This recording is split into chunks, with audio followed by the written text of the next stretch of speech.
semua. Saya mau menyapa teman-teman sekalian. Happy Saturday. Mari kita siapkan hati kita untuk kita memulai ibadah kita hari ini. Saya berdoa biar kuasa Tuhan, hadiratnya akan turun dimanapun kita berada. Dan saya berdoa biar ibadah hari ini boleh menjadi ibadah yang mengubahkan kehidupan setiap kita. Amin. Tapi sebelum itu mari yuk sama-sama kita satu di dalam doa. Bapak, kami mengucap syukur Tuhan buat hari ini Tuhan, untuk kesempatan yang baru Tuhan, minggu yang baru Tuhan, kami boleh beribadah, kami boleh memuji dan memuliakan nama-Mu. Mari Tuhan Kau turun di tengah-tengah kami, dimanapun kami berada, hadirat-Mu itu boleh menjamah setiap kami. Kami siap untuk memuji nama-Mu dan kami berdoa biar sungguh Tuhan pujian penyembahan kami boleh menjadi doa yang harum di hadapan. Mari yang siap untuk memuji Tuhan bersama saya katakan amin, amin, amin. Mari berikan kemuliaan buat Tuhan kita sekali lagi. Amin.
Bagi Tuhan tidak ada yang mustahil. Semua hal pasti ada jalan bersama Dia. Yang percaya sama-sama saya katakan amin. Amin.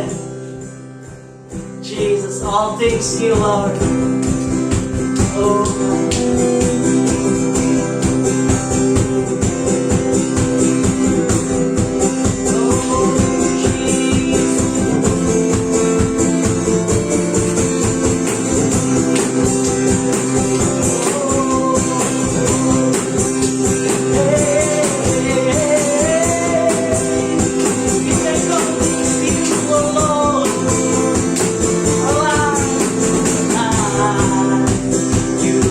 So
praise you, oh Lord. Thank you, Jesus. Thank you, Father.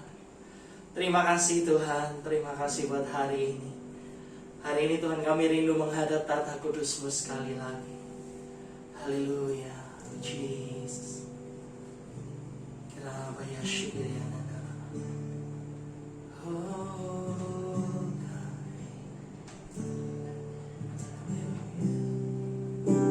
kenapa lama ya syiriana lama ya.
Doesn't matter what I've done, you're there for me.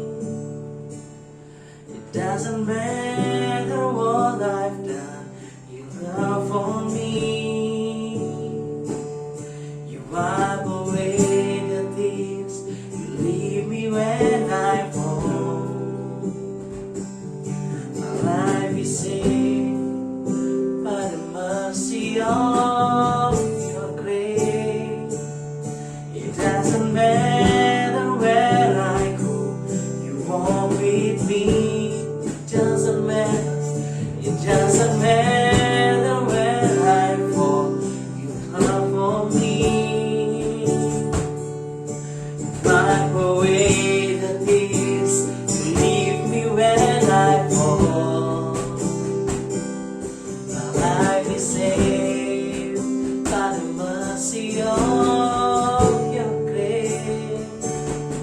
Doesn't matter where I run, you're there for me.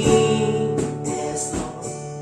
It doesn't matter what I've done, your love for me.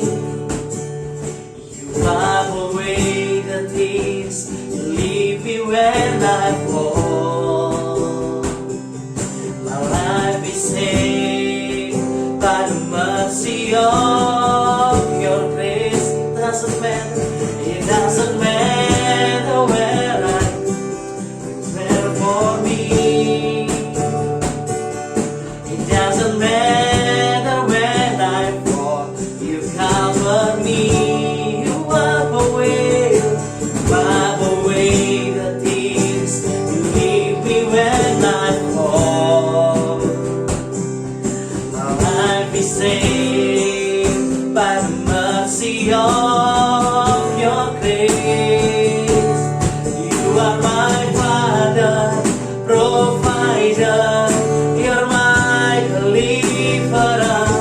Your mercies embrace me, surrounds me through your everlasting love. Father, I worship you.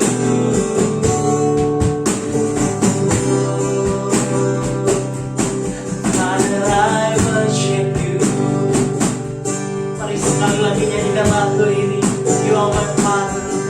Doesn't matter where I go, you're there for me. It doesn't matter. It doesn't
through your everlasting love. Father, I worship you. Oh, you are my Father, Lord. You are my Father, provider. You're my deliverer. Your mercies embrace me, surrounds me through your everlasting love. Father, I worship you.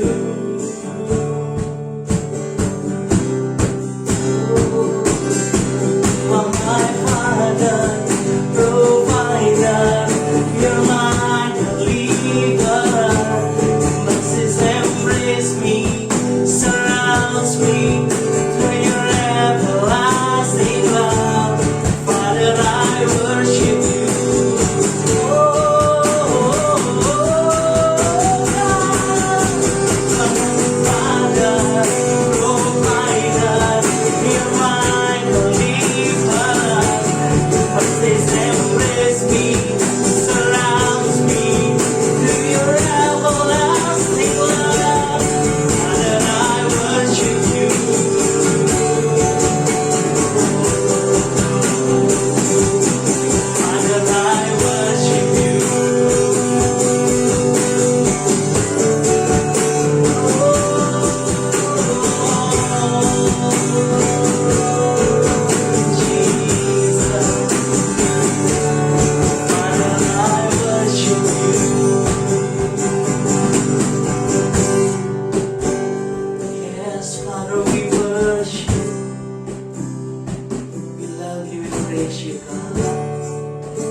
You are my Father. You are my provider. You are my Lord. You are my everything. Jesus. Terima kasih Tuhan pada hari ini. Terima kasih untuk setiap kesempatan. Terima kasih untuk anugerah-Mu yang sungguh indah di dalam kehidupan kami. Bapak, kalau sebentar kami mau belajar firman-Mu, ajar kami biar kami boleh mengerti apa yang Engkau ingin Engkau sampaikan kepada kami. Biar hati kami boleh menjadi tanah yang gembur, biar benih yang ditabur itu boleh bertumbuh berkali-kali lipat di dalam kehidupan setiap kami. Terima kasih, kami berdoa menyerahkan ibadah kami selanjutnya dalam tangan-Mu. Hanya di dalam nama Tuhan Yesus kami berdoa dan mengucap syukur. Haleluya. Amin. Amin. Amin. Sebelum mendengarkan firman Tuhan, mari persiapkan hati kita, mari persiapkan persembahan kita. Mari kita memberi dengan hati yang penuh dengan sukacita. Tuhan Yesus memberkati kita semua. Amin. Shalom semuanya, sekarang tiba saatnya bagi kita untuk memberikan yang terbaik. Mari sama-sama kita buka Alkitab kita di 2 Korintus 8 ayat 2-4. 2 Korintus 8 ayat 2-4. Selagi dicobai dengan berat dalam berbagai penderitaan, sukacita mereka meluap, dan meskipun mereka sangat miskin, namun mereka kaya dalam kemurahan. Aku bersaksi bahwa mereka telah memberikan menurut kemampuan mereka, bahkan melampaui kemampuan mereka. Dengan kerelaan sendiri mereka meminta dan mendesak kepada kami supaya mereka juga beroleh kasih karunia untuk mengambil bagian dalam pelayanan kepada orang-orang kudus. Nah, di 2 Korintus ini Paulus meng-highlight kasih karunia yang ada pada jemaat-jemaat di Makedonia. Di sini kita bisa belajar bahwa jemaat di Makedonia, mereka itu walaupun sangat miskin, namun mereka dalam kemurahan. Dan walaupun mereka sangat miskin, mereka tetap memberikan menurut kemampuan mereka, bahkan memberikan melampaui kemampuan mereka. Nah, di sini kita bisa belajar dari jemaat di Makedonia bahwa sikap seperti ini itu hanya bisa kita lakukan jika kita percaya bahwa Tuhan adalah Tuhan yang mampu memenuhi kebutuhan kita. Jemaat di Makedonia ini percaya seutuhnya kepada Tuhan dan mereka menyerahkan hidup mereka kepada Tuhan. Mereka tidak peduli walaupun mereka sangat miskin, tapi mereka tetap mau memberikan menurut kemampuan mereka, bahkan mereka memberikan melampaui kemampuan mereka. Nah, sikap seperti ini juga hanya bisa dilakukan ketika kita itu percaya dan kita itu tahu bahwa apa yang kita miliki di dunia ini itu semuanya adalah pemberian Tuhan. Oleh karena itu, mari sama-sama kita belajar dari jemaat di Makedonia ini. Mari sama-sama kita ubah cara pandang kita bahwa apa yang kita miliki di dunia ini itu bukan milik kita, tetapi itu adalah pemberian Tuhan. Dan juga kita juga harus percaya bahwa Tuhan itu adalah Tuhan yang dapat memenuhi kebutuhan kita. Jadi mari sama-sama kita tetap memberikan yang terbaik kepada Tuhan. Mari sama-sama kita memberikan menurut kemampuan kita. Mari sama-sama kita belajar melalui jemaat di Makedonia ini. Mari sama-sama kita berdoa. Ya Bapa, mengucap syukur Tuhan buat segala berkat dan penyertaan-Mu. Kalau sebentar lagi kami akan memberikan apa yang kami miliki, berdoa Tuhan kiranya Engkau berkenan atas apa yang kami persembahkan ini, dan semoga apa yang kami persembahkan ini bisa semakin memuliakan nama-Mu. Terima kasih Tuhan, dalam nama Tuhan Yesus kami berdoa. Amin.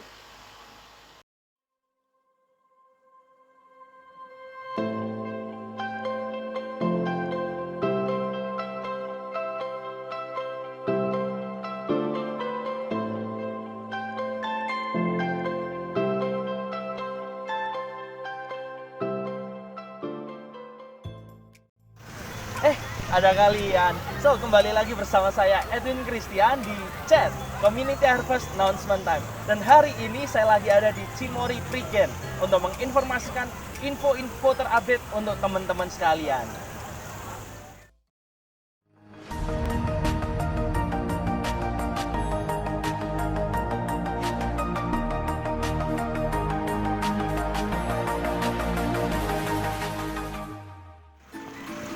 Dan yang pertama, untuk kalian simak, kita ada ibadah setiap hari Sabtu jam 5 sore di Amaris Bintoro, Kota Surabaya. So, jangan lupa jam 5 sore, mari bersama-sama kita beribadah.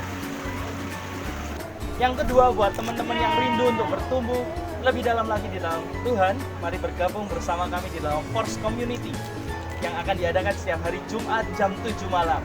So, catat Jumat jam 7 malam, kita ada dua Force Community. Yang pertama ada di daerah timur Surabaya dan yang kedua ada di daerah barat Surabaya. Untuk info lebih lanjut dapat menghubungi saudara Friska atau Modi Renata. Yang ketiga, buat teman-teman yang rindu untuk memberikan persembahan dan perpuluhan, bisa diserahkan ke Modi Renata. So, itu semua pengumuman terupdate untuk minggu ini. Sampai jumpa di lain kesempatan and God bless you.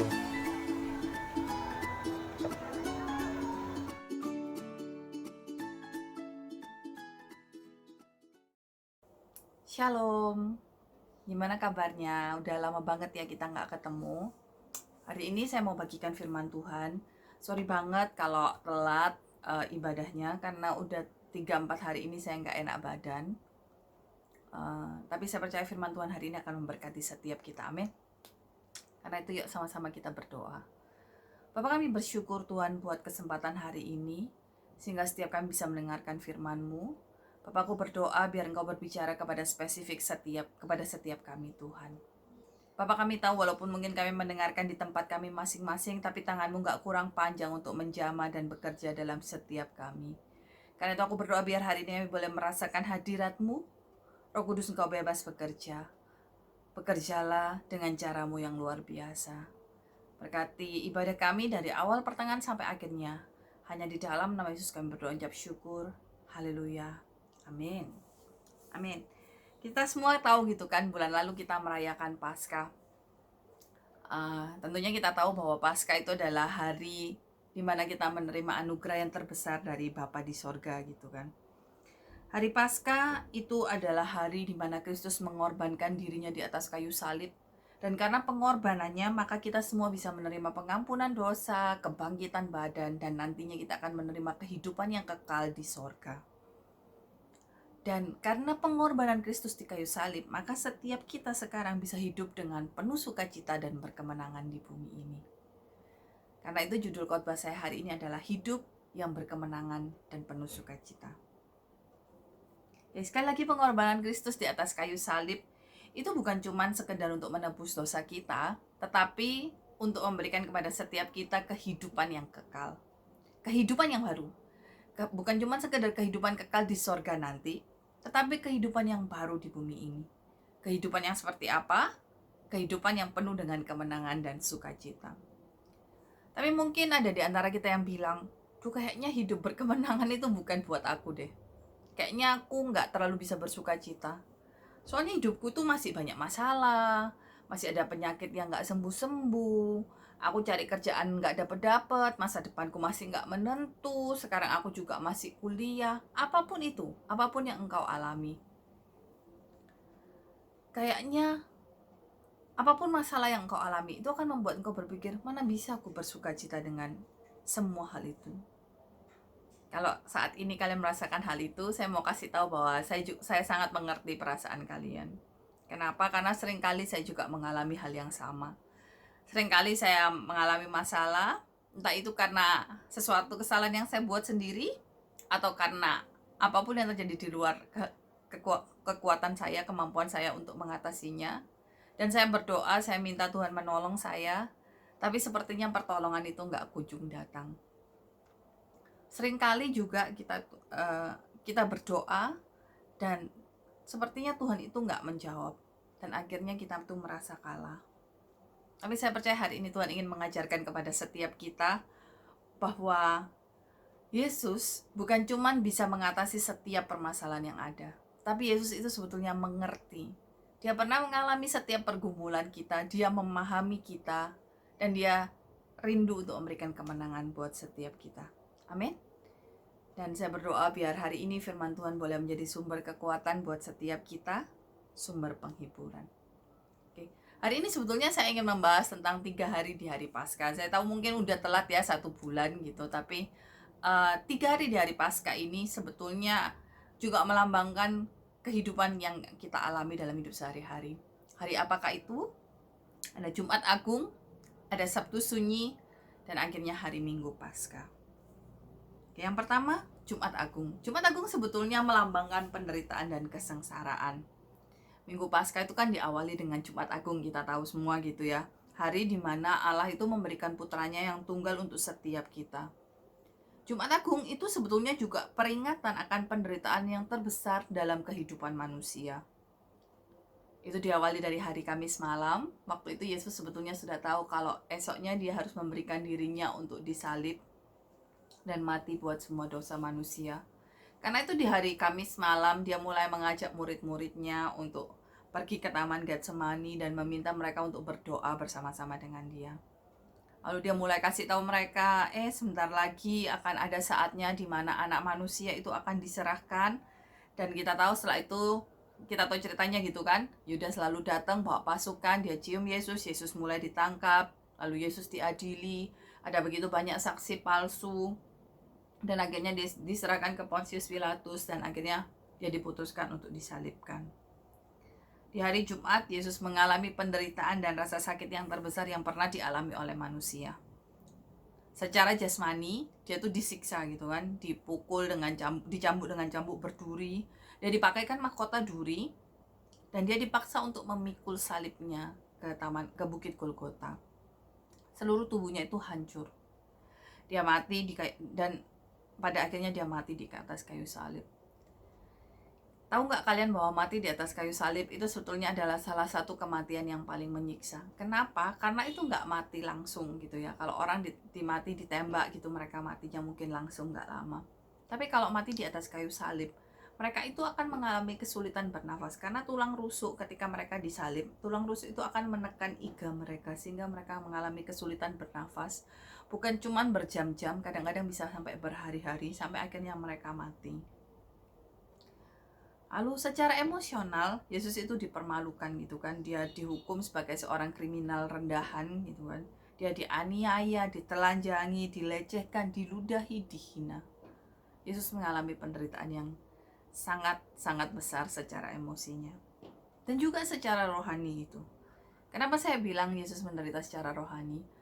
Bayangin kita aja gitu ya, kalau kita melakukan sebuah dosa, kita itu akan sungkan gitu ya untuk kita datang kepada Tuhan. Atau kalau kita bersalah kepada seseorang, contoh kita bohongin seseorang dan orang itu tahu, maka kita akan sungkan gitu kan ketika ketemu dengan orang itu. Nah Yesus ini gitu kan, kita tahu Allah Bapa kita tuh adalah Allah yang suci, yang nggak bisa berkumpul dengan dosa.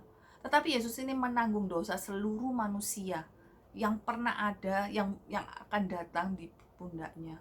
Karena itulah kenapa di atas kayu salib secara rohani dia merasa ditinggalkan sampai dia berteriak memanggil Bapanya. Saudara-saudara, Yesus mengalami penderitaan yang terbesar di atas kayu salib. Penderitaan secara fisik, secara emosi, secara batin, dan juga secara rohani, secara jiwanya.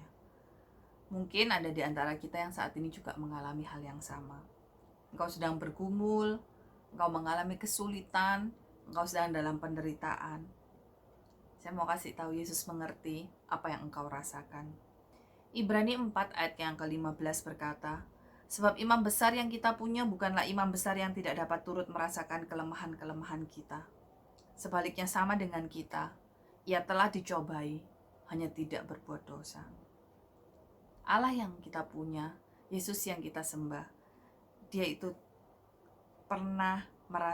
dapat merasakan setiap kelemahan-kelemahan kita. Dia tahu persis apa yang engkau alami saat ini. Jangan pernah berpikir bahwa Tuhan gak mengerti ataupun Tuhan gak peduli dengan apa yang engkau rasakan.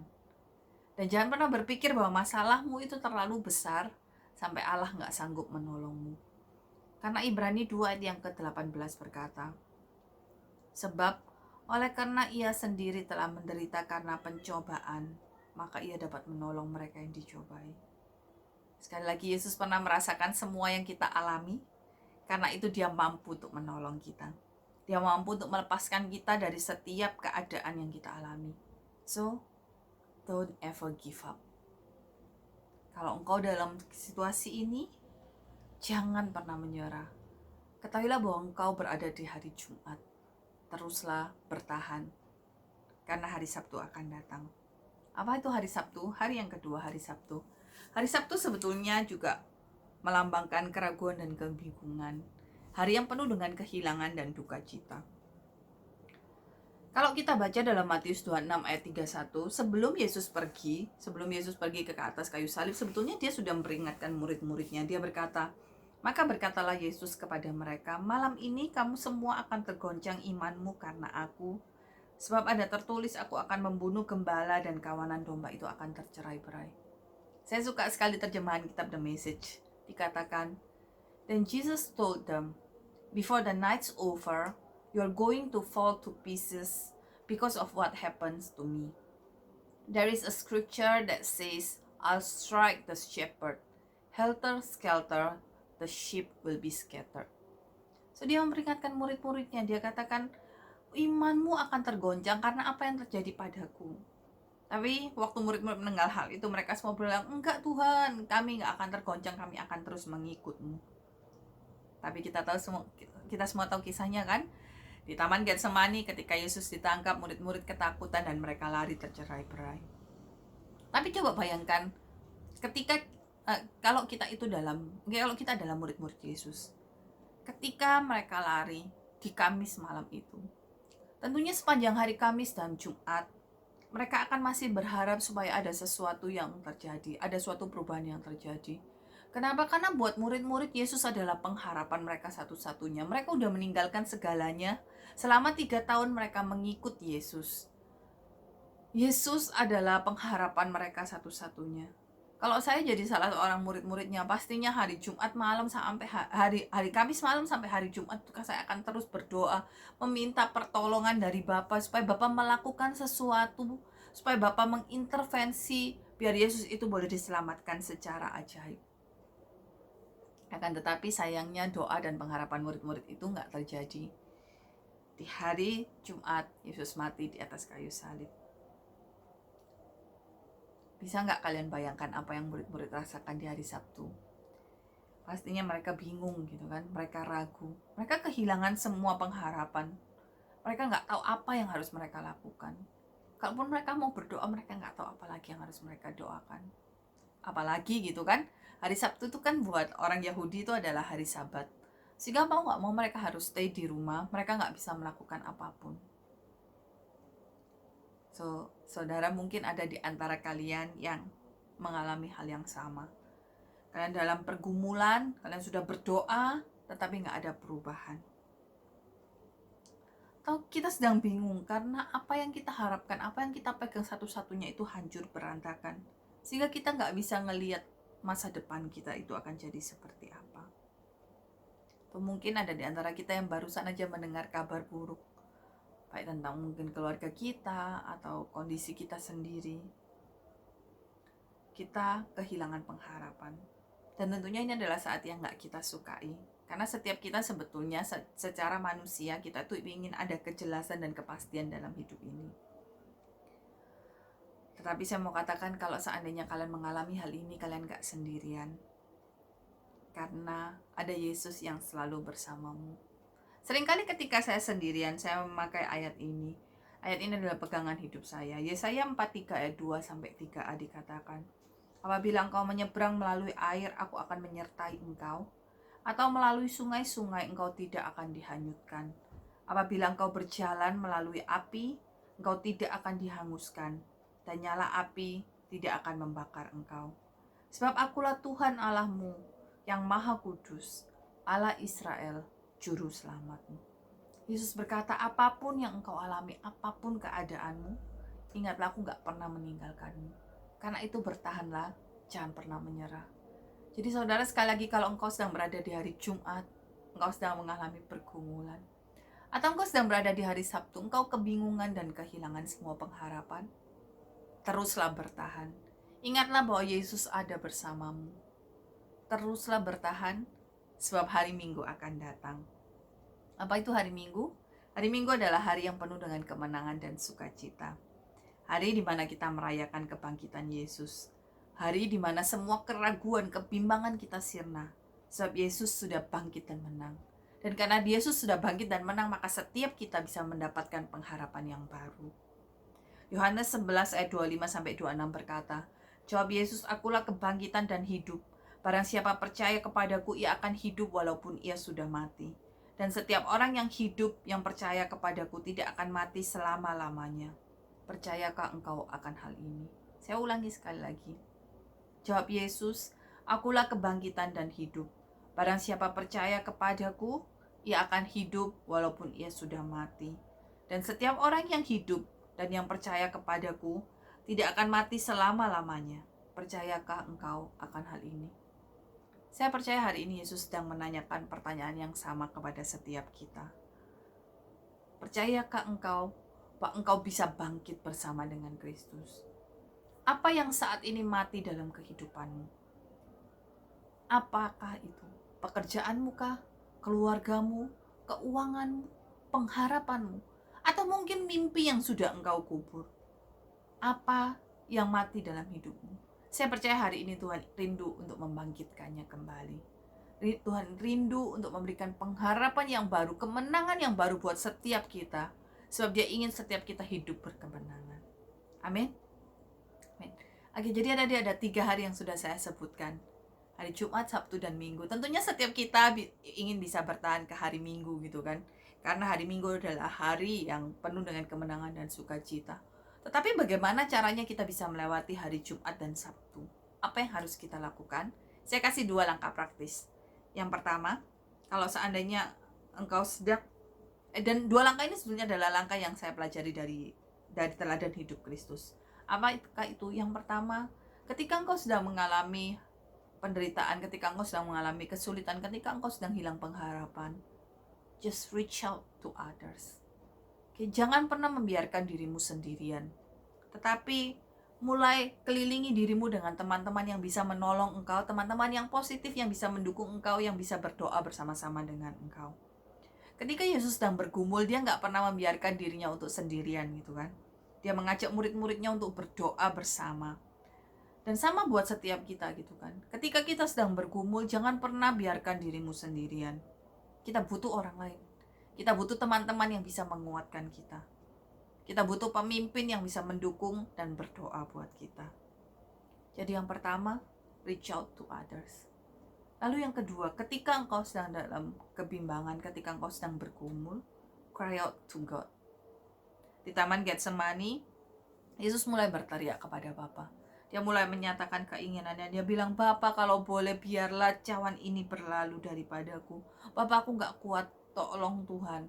Kalau boleh biarlah ini berlalu daripadaku. Saudara, ketika engkau dalam kesesakan, berteriaklah kepada Tuhan. Nyatakan keinginanmu. Jujurlah kepadanya. Katakan, Tuhan aku gak kuat Tuhan. Tuhan aku pingin sesuatu terjadi. Tuhan aku pingin ada breakthrough. Dalam hubunganku, dalam keuanganku. Tolong aku Tuhan. Tetapi setelah engkau menyatakan semua keinginanmu itu, maka serahkan semuanya dan percayalah kepada Allah. Dan biarkan dia kehendaknya yang terjadi dalam kehidupanmu. Sama seperti Yesus setelah dia berdoa, dia bilang, tapi biarlah bukan kehendakku yang terjadi, biar kehendakmu yang terjadi. Sesama saudara, setiap kita gitu kan, setelah kita nyatakan keinginan kita secara spesifik kepada Tuhan, Tuhan aku ingin ini, aku ingin ini, aku ingin ini. Tapi Tuhan biar bukan kehendakku, tapi kehendakmu yang terjadi. Sebab aku tahu kehendakmu itu yang terbaik dalam kehidupanku. Oke, kita semua tahu gitu kan, kita semua baru kesusahan karena ponakan Edwin baru aja kembali pulang kepada Bapak. Secara jujur waktu saya dengar ceritanya gitu kan di hari Jumat 2 minggu yang lalu, kami mulai berdoa, yang terbaik karena Jos itu masih kecil gitu kan, begitu kecil, begitu lucu, dan kayaknya hidupnya tuh masih panjang. Jadi kita semua berdoa, kita bilang Tuhan kita minta organ yang baru, sadarkan dia dengan sempurna. Kita mendoakan yang terbaik. Tetapi pada akhirnya kita menyerahkan semuanya kepada Bapa. Saya bersyukur, saya belajar dari kehidupan Vali dan Peter gitu ya. Mereka mengelilingi diri mereka dengan teman-teman yang bisa mendukung mereka. So, waktu itu Peter ada cerita ke saya, dia bilang awalnya dia nggak bisa terima sebetulnya kenapa ini menimpa anaknya. Tetapi karena dia ketemu dengan teman-teman yang terus menguatkan, yang terus kasih tahu, yang berdoa sama-sama, akhirnya dia bilang bahwa tapi sekarang aku nggak apa-apa, aku tahu Tuhan tahu yang terbaik. Dan sungguh dia merelakan, dia percaya bahwa kehendak Bapa yang terbaik. Itu nggak gampang saudara, karena kehilangan seseorang yang sangat kita kasihi itu adalah pukulan yang sangat telak buat kita. Tapi saya melihat bahwa mereka berdua, mereka betul-betul percaya bahwa itu kehendak Tuhan yang terbaik dan Tuhan sanggup memberikan yang terbaik. So sama seperti kita gitu kan, kita semua di tempat ini. Apapun masalah yang engkau alami, percayalah bahwa Allah tahu yang terbaik buat engkau. Dan dia sebetulnya rindu untuk memberikan, menjawab setiap doamu. Karena itu jangan pernah menyerah, jangan pernah putus asa, tapi tetaplah berdoa, tetaplah percaya, dan serahkan kepada Tuhan. Dan saya percaya bahwa Allah akan melakukan mujizatnya dalam kehidupanmu. Mungkin gak sesuai dengan waktu yang kamu inginkan, mungkin gak dengan cara yang engkau inginkan, tapi saya percaya Tuhan akan bekerja dalam kehidupanmu. So, saya berdoa hari ini, apapun permasalahan yang engkau alami, apapun kesulitanmu, aku berdoa biar hari ini kau bisa menyerahkannya semua kepada Tuhan. Dan biarkan dia mulai bekerja. Amin. Ya, sama-sama kita berdoa. Bapa, ini kami Tuhan. Bapa, kami punya banyak sekali masalah, banyak sekali pergumulan. Dan terkadang kami nggak tahu apa yang harus kami lakukan Tuhan. Tapi Bapa, aku berdoa, biar Engkau terus menguatkan kami Tuhan. Sadarkan kami bahwa kami nggak pernah sendirian karena kami punya Allah yang terus menyertai kami. Sadarkan kami bahwa Engkau peduli Tuhan. Bahwa Engkau merasakan setiap penderitaan yang kami alami, setiap kesedihan kami. Dan Engkau rindu untuk memberikan kepada kami hidup yang berkemenangan. Karena itu aku berdoa Tuhan, apapun permasalahan yang dialami oleh anak-anak-Mu, aku berdoa biar Engkau menjawabnya Tuhan. Biar Engkau mulai menjawabnya Tuhan. Di dalam nama Yesus. Bapak, aku berdoa biar ada terobosan Tuhan dalam setiap aspek kehidupan mereka. Keuangan mereka, kesehatan Tuhan, keluarga mereka, studi mereka Tuhan, pekerjaan mereka, hubungan mereka dengan orang lain. Bapak, aku berdoa biar Engkau melakukan sesuatu Tuhan dalam hidup setiap kami. Dan biar kami boleh merasakan bahwa Engkau Allah yang setia, yang memberikan kepada setiap kami hidup yang berkemenangan. Bapa, bantu kami untuk terus bertahan, untuk tetap kuat Tuhan dalam menghadapi setiap permasalahan yang ada. Sebab kami tahu Engkau punya rencana yang indah buat setiap kami. Hanya di dalam nama Yesus aku berdoa, aku memberkati setiap anak-anak-Mu Tuhan. Biar berkat dari Allah Bapa, penyertaan dari Roh Kudus yang bersama dengan anaknya Yesus Kristus terus menyertai Engkau, menguatkan Engkau, membimbing Engkau kemanapun Engkau melangkah, memegang tangan-Mu, membuat Engkau terus naik dan gak pernah turun, membuat apapun yang dipegang oleh tangan-Mu berhasil, memulihkan setiap kehidupan-Mu, setiap permasalahan dalam kehidupan-Mu. Dan biar Engkau boleh menjadi berkat kemanapun Engkau berada. Hanya di dalam nama Yesus. Biar setiap orang yang percaya dan menerima berkat ini sama-sama katakan, amin. Amin. So, saya lagi lihat tentang kondisi COVID.